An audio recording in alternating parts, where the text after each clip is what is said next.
Here's Dick Powell as Richard Diamond, private detective.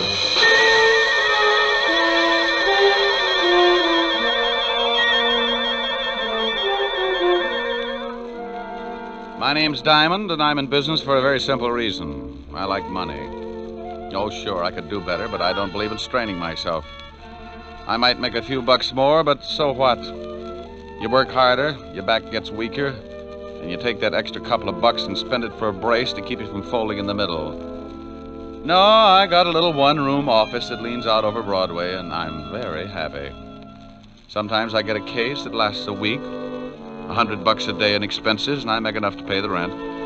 Take my girl Helen Asher to dinner a couple of times and rest my feet on the desk like a prosperous businessman. I'm in partnership with a shill called Human Nature. And with him on my side, it just figures that people are going to get in trouble. Like the character who's ringing the doorbell of an apartment on the east side. He's built just right for more trouble than he can handle.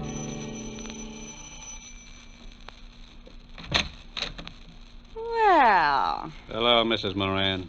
You say that like you're really glad to see me. I'll let you know as soon as we can talk business. Did you bring a rubber hose along? Why? Are you going to be hard to get along with? This time, yes. Where's your husband? He went out. I tried to convince him the window was the quickest way to the street, but he's old-fashioned. He took the elevator. You're drunk. You can't get a bet out of me. Want a drink? Just get the 500. I don't want to be around when your old man gets back. You couldn't afford that, could you? No, and I don't think you could either, baby. Now let's stop playing games, Mrs. Moran. I've got a big, fat surprise for you, Mac. Keep it in small bills. Now, isn't that funny? That's your surprise. Yeah? Yeah. You don't get the money. You get something else. Stop yelling. You'll have the whole building up here in a minute. They'll be up anyway, Mac. A gunshot makes people curious. Now, wait a minute. You don't have to pull a gun. I don't have to do anything. And I'm breaking myself of one habit right now. I'm through paying your dirty blackmail. Now, you know I got my orders. If I don't collect, someone else will be around. Come on, give me the gun. Sure. A piece at a time. Oh. I need a drink.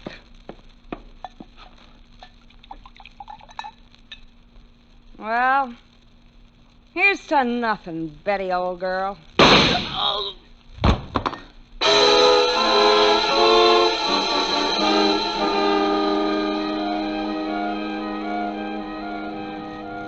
Extra, extra, read all about it. Mac Grayson shot to death in blackmail plot. Socialite Betty Moran kills gangster, then takes own life. Read all about it. Paper. Hey, kid. Oh, paper, mister? Yeah. Hey, I'll keep the chair. Oh, thanks. Wealthy wife of William Moran kills... Well, I have to call Mr. Moran. No sense to lose a good source of income.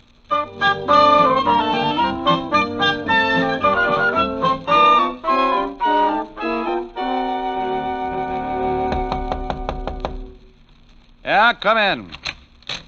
Mr. Diamond? Over here. Oh, this clothesline, I couldn't see you. You always do your laundry in your office? Free soap. Pull up a chair, Mr. Moran. William Moran. Oh. Nice pair of Argyles. One of my old clients. Sends them down from Sing Sing. Have you read the morning papers, Mr. Diamond? I haven't had time. Took some throw rugs down to the laundromat before I started on the socks. My wife died last night. What did you eat for breakfast? Why, pancakes and eggs? Why? You must eat a whole pig when you're not in mourning. How did she die? She was shot to death. Couldn't she get 2 people for a pyramid club? She was being blackmailed. It's usually the other way around. The victim shoots the blackmailer. She did that. His name was Mac Grayson. Hmm? I want you to find the other man behind this blackmail ring. Oh, what makes you think there was more than one? I received an anonymous phone call this morning. It was from a man who said he was a friend of Mac Grayson. He made it perfectly clear that he was going to continue with the blackmail. You, know what they had on your wife? She was a very wealthy woman, Mr. Diamond. Before she married me, she was rather wild. Well, they get that way sometimes. There were some letters. Why don't you go to the police? As far as they're concerned, the case is closed. They say it's a murder and a suicide, and that's that. But I want to get the people who drove my wife to suicide. Okay, Mr. Moran, but if you want me to try and dig up your blackmailers, my fee is rather high. I want to start sending my laundry out. Money is no object. That's the nicest thing you could have said. $100 a day and a fifth of plasma. Plasma, Mr. Diamond? 100 proof. I never know what I'm going to run into in a case like this. I may bleed a little. You can reach me at Evergreen 4, 5021. I'll write you a check. Here, use my pen. It's getting an inferiority complex. Do you know anything more about this man who called you this morning? Yeah, only that he said he was a friend of Mac Grayson's. There you are, Mr. Diamond. This should be enough of a retainer. Oh, yes, yes. And that's all you know? I'm sorry I can't be of more help. Oh, you've been a brick. I'll get the rest from homicide. Thank you and goodbye, Mr. Moran. Goodbye, Mr. Diamond, and good luck. Oh, I'm sorry I knocked down some of your washing. There. Well, I'll be hearing from you. Well, that's the way it goes. One minute you're washing socks, and the next you got enough money to stake out a claim on every night spot from Mott Street to Harlem. Unless a particular blackmail ring likes to kill private detectives. I had a hunch the assignment might run into overtime, so I put in a call to a lovely redhead named Helen Asher. Francis, the butler, answered, and I told him to pass the word along that I might be late for my date. I hung up before Helen could get on the pipe and start screaming at me like a wounded eagle. I locked the office, went down to 5th Precinct, and an old friend, Lieutenant Levinson. He was in charge of the homicide detail and could tell me about the late Mrs. Moran and her victim. When I walked in, Sergeant Otis was polishing his billy. Hello, Otis. The lieutenant in? Well, Richard Diamond, the all-American gumshoe. Oh, you're just jealous because that club you've got is a better shape than your head. Lieutenant, Diamond's out here. Okay, send them in. Tell me, Shamus, how does one get to be a great big private detective? Saving box tops? Well, you have to observe things, Otis, my boy. For instance, one look at your shirt, and I can tell you've been eating well for a week. Why don't you either get it cleaned or stick it in a pressure cooker? Hello, Walt. Now, wait a minute, Rick. If you've got a body somewhere, take it to another precinct. No, I'm a little short right now, but maybe I can dig one up. What I said. Yeah, that was a swell one. Is this just a social visit, or am I a dreamer? It's about the Moran suicide. You handle it? Uh-huh. One of the neighbors called us. They're both deader than Otis on a double date. What about the Grayson guy she knocked off? Cheap thug, couple of convictions. Oh, don't tell me Moran's been to you with that blackmail story. Yeah. He seems to think Grayson was working with someone. Rick, that guy pestered us all morning, but there's no proof of blackmail or anything else, except 2 people got killed. Give me a quick rundown. I don't know why you're interested. I think Moran drummed up the blackmail theory just to cover that his wife was running around with another man. Well, I'm interested because Moran gave me a fat $200 in advance to get me in the spirit of the thing. Well, if you want to be bored, here are the photographs of the deal. Here's Mac Grayson. Bullet entered his chest just below the 10th rib. The gun was a .32. Same one that the Moran dame used on herself. Enough powder burns on his shirt to show that she was standing pretty close when she gave it to him. She'd have to be, not to miss him. Now, you can see she was lying about 10 feet from Grayson near the bar. Huh? Probably needed a stiff shot before she knocked herself off. That's the highball glass on the floor near her head. And that's the .32 she used, about 6 inches from her right hand, and only her prints on it. Powder burns on the girl? Sure, all over her temple. We did the paraffin test on her hand, too. She fired the gun all right. Did Grayson have any friends? We never tied him up with anyone except an old wino that hangs out on Skid Row, a dump called the Parrot Club. Name's Wilbur Truitt. Yeah. Well, thanks, Walt. Now, look, the dame killed the guy and then shot herself. What more do you want? I'll let you know. Now, wait a minute. I know that gleam in your eye. I always get a sour stomach from it. If you've got something, you better tell me. Oh, you're a cynic, Walt. Have you talked to this Wilbur Truitt? We questioned him this morning. Got a tail on him? Sure, but he won't take us anywhere. Now, what are you cooking up? Well, maybe you think there's something to Moran's blackmail story. Oh, don't be an idiot. Then what are you tailing Truitt for? Because I can't take a chance. Blackmail's a federal rap, and if Moran keeps stirring up trouble, I want to be able to prove he's nuts. Now, you look here. I want to know what's on your mind. I'll send you a letter. Oh, Otis. Yeah, Lieutenant. Get me my bicarbonate. And shut up. Bye. Goodbye. I went through the squad room and out into the hall. I used the payphone by the door and put in a fast call to my client, William Moran. I had a hunch, and Moran's $200 retainer in my pocket gave him an A priority on it. Yes? Mr. Moran. That's right. This is Diamond, Mr. Moran. I've got a lead on someone who knew Mac Grayson. Well, that's fine, Mr. Diamond. Who is it? The guy who hangs out on Skid Row, named Wilbur Truitt. Ever heard of him? No. Oh. Well, he might have been the one who phoned you this morning. I think I'll go down and find out. Good, good. You'll keep in touch, won't you? Oh, as long as I'm on the case. Goodbye, Mr. Moran.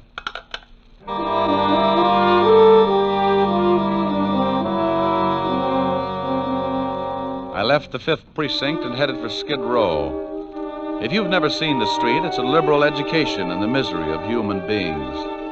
Even the sun winds up with a hangover if it shines on the place too long. The Parrot Club was a cellar with a low ceiling and a drink of wine for 10 cents a glass. The smell of stale alcohol was so strong that if you opened the door to air the place out, the walls would probably cave in. I found Wilbur Truitt sitting at the bar with a dirty towel around his neck. He held the towel and a glass of wine in one hand, and with the other he pulled the towel, lifting his hand and the glass up to his mouth. You must have been an engineer. I learned this little stunt in grammar school, bucko. I started missing my mouth 30 years ago, so I use this towel as a sort of alcohol pulley. It cuts down the element of risk. Hate to spill a drop. You know a guy named Grayson? It's the shakes, bucko. I am completely exhausted after a night of revelry, and my hand waves like it was flagging down a caravan of whiskey trucks. Look, friend... But after 1 or 2 pick-me-ups, I am perfectly capable of lifting the glass by myself. And come nightfall, I'm in excellent condition to entertain my little friends. Oh, swell. Most cowards let the little fellows frighten them, and they end up in Bellevue, but I like them. They worried me at first, but when they found out how much I drank, they began to show the strain, and the shoe was on the other foot, so to speak. Oh, no. They tried to frighten me the first night, but I just kept right on with one bottle after another, and it finally drove them to drink. Now my DTs have hallucinations. We are rapidly building up a thriving community. What were you saying, bucko? Something about the evils of self-indulgence, but I've forgotten now. Good. In that case, I will let you buy me a drink. Oh, sure. Waiter, bring the bottle. You just gave me cold chills. If I lick your hand, it's only a sign of fond endearment. Okay. Now, do you know a guy named Grayson? I knew there was a catch. Are you a cop? No. In that case, I trust you. Besides, you are holding that lovely bottle. What about Grayson? First, a small glass of truth serum. First, Grayson. I can't stand to look, so I will turn my back on the bottle and tell you what I know. Mr. Mac Grayson, a very unsavory character who reached a sudden demise last evening, dealt in smutty pasts and made them pay off by milking his victims. He has only one friend, a Mr. Leo Fink. Now, please, I'm beginning to spit out wads of cotton. Where does this Fink live? Oh, you are indeed a heartless rogue. I was once. You aren't by any chance a spy from the Purity League? You get the bottle when I find out where Leo Fink lives. 1120 2nd Avenue now, please. Now, here you are. Don't struggle with the cork, bucko. I have just acquired the strength of an uncropped Samson. And as I gaze upon this ruby goblet, I am reminded of the fact that you are not the first to come seeking the whereabouts of one Leo Fink. Huh? Play it back in English. A thug with the disagreeable habit of twisting my ascot approached me not 10 minutes before you came in seeking the same information. Did you give it to him? I had to. One more pull on my tie, and dissipation would have been a thing of the past. Thanks, Wilbur. Here, buy yourself another jug. Oh, bless you. And good morrow, cousin. Here's to my love. Oh, true apothecary. Thy drugs are quick. Thus, with a kiss, I die.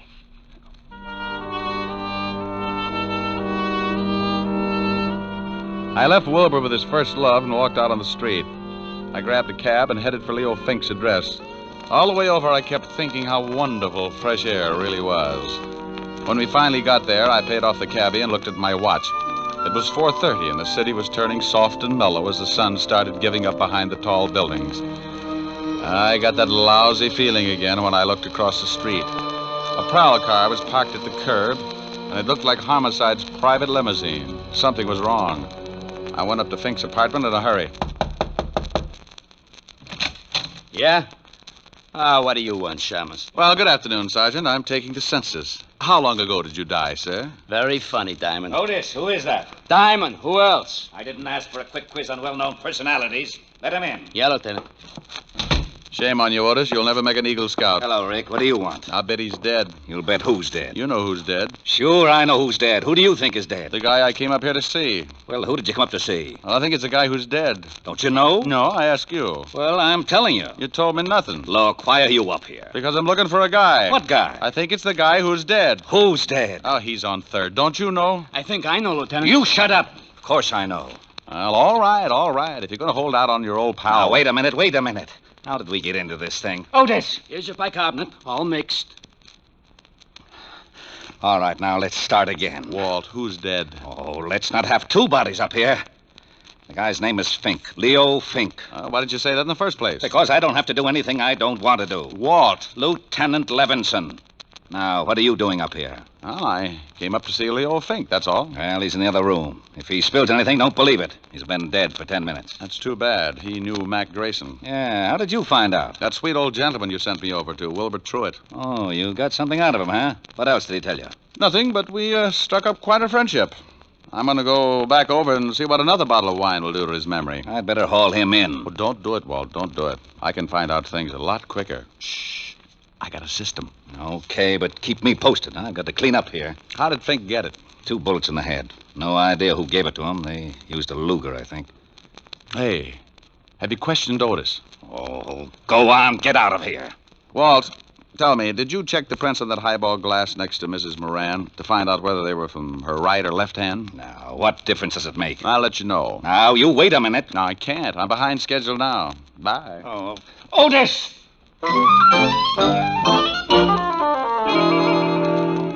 I went downstairs in a hurry and started back to Skid Row and Wilbur Truitt. I turned a corner and had a quick change of heart. That's far enough, Shamus. Wow. Well, look what I picked up. All right, get into this alley. Now, why don't you put that cannon away? It shows up like a pair of gums at a dentist convention. Turn around and get going. I can run if it would help. Take your time. You haven't got too much of it left. Stop nudging. You got a cold barrel. Don't you like it? No, but it helps. A lesson in the manly art of self-defense. Next time, don't get so close with a gun. Well, what do you know? A Luger. Okay, so I'm a Butterfingers. You got the gun now. What are you going to do? I got a mean streak, and it shows up when someone tries to kill me. I'm going to ask a couple of questions, and if you don't answer them, you'll wish you'd picked on an octopus. Now get up. Oh, you're a big one. Now, who sent you after me? I don't know. Who sent you after me? Honest, I don't know. Wait a second. All right, the guy told me on the phone his name was Jones. Sure, first name's John. Wait. I know it's a phony, but he was recommended. You get paid for your work, don't you? Yeah, but this one I collect after the job. Where? I thought you'd gotten over that stubborn streak. Okay. The 8 o'clock ferry to Staten Island. He's going to slip me 2 bills. And you don't know his right name? No. Did you know Mac Grayson? I heard of him, but I never met him. Are you as handy with a .32 as you are with that Luger? Huh? Forget it. Next question. Who killed Leo Fink? Oh, that's a pretty big one. Okay, I'll word it differently. Who killed Leo Fink? I'll take the beating. Yeah. Well, I got a hunch this Luger of yours will check with ballistics. Come on. Homicide's still up in Fink's apartment. No, it's... What did you say? Okay.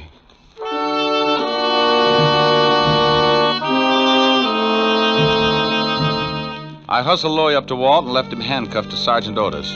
They deserved each other. Louis said he was going to be paid off at 8 o'clock, and my watch said it was 7:15. That gave me 45 minutes to check at homicide and still catch the ferry to Staten Island. The fingerprint man at the 5th precinct put the prints from the highball glass under a microscope and told me what I wanted to know. My hunch had been right. So I grabbed a cab, and 20 minutes later I was paying for my ticket at the ferry landing. A thick, wet fog was beginning to roll in off the river, and by 8 o'clock it was hard to even see your watch.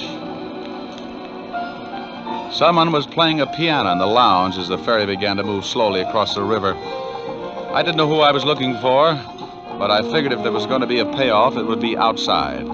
I leaned against the rail and took out a cigarette. Got the match, mister? Yeah, right here. Thanks. Lousy night. Yeah. He wasn't my man. When he struck the match, I could see his dirty work clothes and his factory badge. I started down the other side of the boat. Finding a killer in that fog was like looking for your car keys in a mine shaft. I reached the bow of the boat, and right then I knew I was about to score. I get a tight feeling in my stomach when I start closing in on danger. I spotted the dark outline at the rail, so I pulled my hat down and walked up beside him. He was hunched over with his arms resting on the rail. Terrible night. Mm-hmm. Be awful if you had to find someone in this fog. Not if he found you first. Yeah. I like the name Louis Osgood. Ever hear of it? I like the name Moran. Huh? William Moran. Who are you? Just an employee. Diamond. Yeah, you get a gold star. Well, what do you want? Have you found the blackmailers? Now stop playing Alice in Wonderland. I just pushed around your hired gun at Louis Osgood. He had enough to say to put you away for a long time. He couldn't have. He didn't know. Didn't know your name? Who murdered your wife, you or Louis Osgood? Why do you say murder? The police said it was suicide. Well, I got news for you, Buster. Homicide just changed its mind. I checked and found out that the highball glass near her head was covered with prints from her right hand. What does that prove? It proves that to take her own life, she'd have to have fingers a foot long. The prints on the gun were also from her right hand. You're going to tell me that your wife shot herself while holding a highball glass in the same hand? That's not my problem, Mr. Diamond. Well, I think it is. If Louis Osgood didn't shoot her, that leaves just one suspect, you. Now, let's take a walk back to the cabin. I want to keep an eye on you for homicide. All right. This is where I leave you, Mr. Diamond. Hey, come here! I hadn't thought he'd make a break, but as long as he had a gun and knew how to use it, I could understand why he did.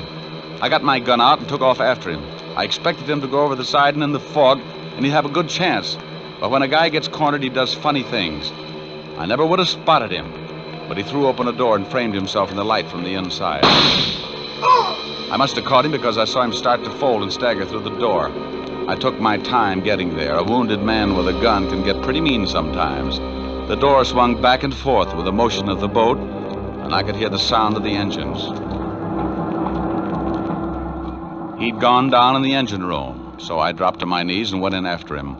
A long, polished ladder led down to the big diesels below, and I knew I'd hit him with the first shot because there was a bright red trail of blood leading down the ladder and behind the churning machinery. Moran! Oh, Moran, come on out! You can't get out of here. Come and get me, Diamond. I don't like being slapped around, and I'm going to see that you get yours. He was somewhere off to my left and keeping himself hidden. A catwalk circled the engine room, so I pulled an old stunt. I took a wrench off the wall and tossed it down the metal ladder. I watched for his gun flashes, and when I spotted his position, I got down on my stomach and crawled along the catwalk until I was directly over his head. He was sitting in a lot of blood, and he didn't look like he had long to go. Come on, Diamond. I know you're down here. Surprise. Look at the birdie. What? Don't try it.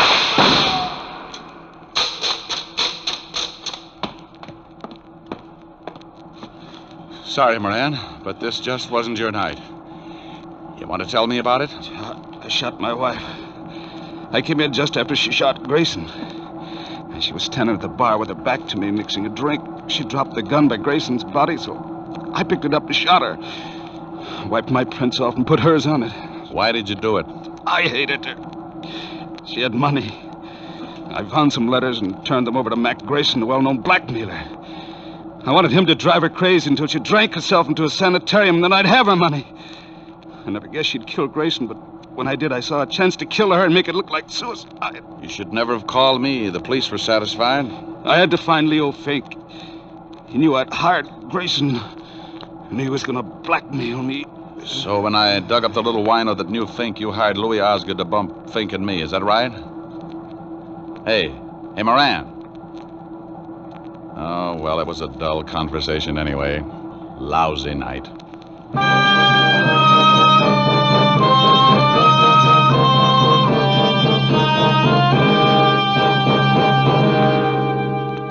The captain came and helped me carry him up to the deck. Back at the ferry landing, I called Walt Levinson and told him the whole story. I didn't wait around. I just hung up in the middle of his lecture on good behavior and started walking. A stiff breeze was kicking up and pushing the fog back where it came from. After a good round of murder, a guy likes to relax. And I knew just the place to curl up and get my fur brushed. I grabbed a cab and headed for 975 Park Avenue, and the only girl in the world who looked better than her $10 million bank account. Oh, good evening, Mr. Diamond. Hello, Francis. Is Miss Asher in? Yes, sir. She's in the library.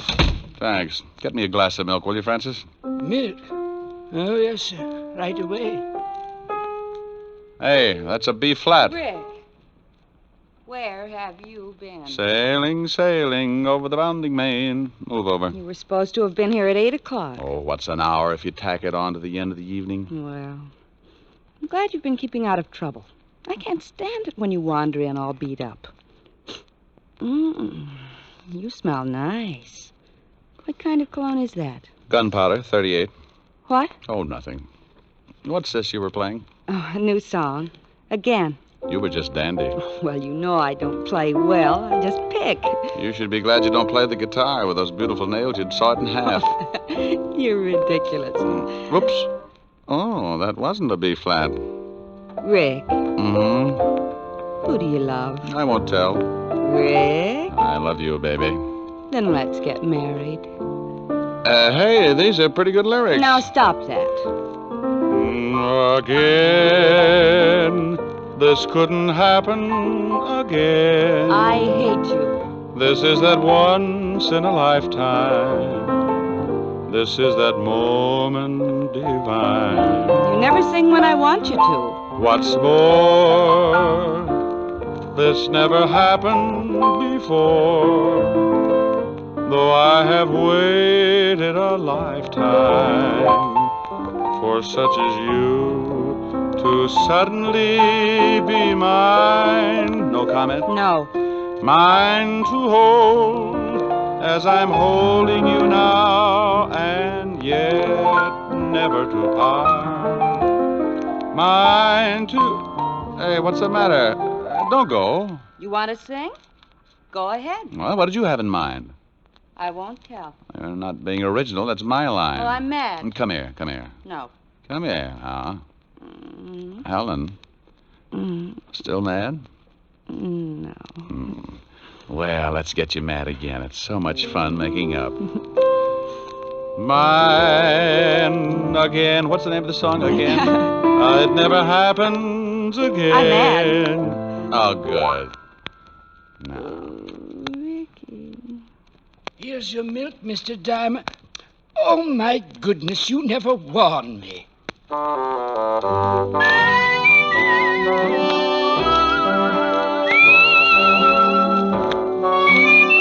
You have just heard Richard Diamond, Private Detective, starring Dick Powell. Helen was played by Virginia Gregg, Lieutenant Levinson by Ed Begley. Also in our cast were Wilms Herbert, Tal Avery, Herbert Butterfield, and Jack Petruzzi. Music was under the direction of David Baskerville. Richard Diamond is written by Blake Edwards and directed by William P. Rousseau.